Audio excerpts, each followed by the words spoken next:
The night was dark and silent as Jake left the office, yawning after a long day's work.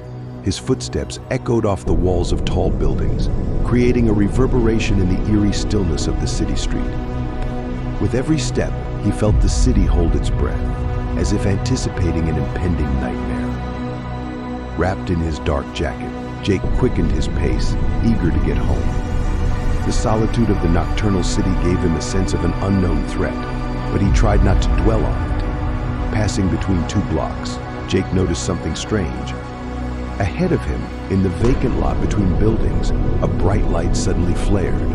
He blinked, thinking his eyes were playing tricks on him. But the light continued to shimmer, as if inviting him to take a closer look.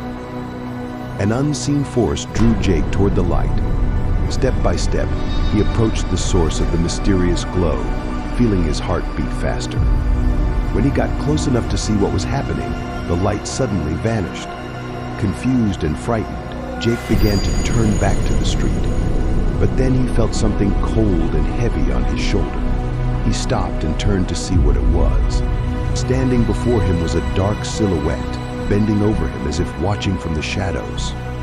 Jake's heart froze with fear. He tried to scream, but his voice caught in his throat. "You ventured too far." Jake, a quiet whisper came from the darkness. "You shouldn't have come this close." Jake struggled to make sense of what was happening, but his thoughts were clouded by fear. He tried to retreat, but his legs refused to move. The dark silhouette approached him, enveloping him in its presence. "Now you belong to me," something hissed from the darkness. Jake felt his strength leave him as he disappeared into the darkness, consumed by the night itself. His cries faded into the nocturnal air, leaving only a dead silence behind the dark silhouette, which slowly dissolved into the shadows.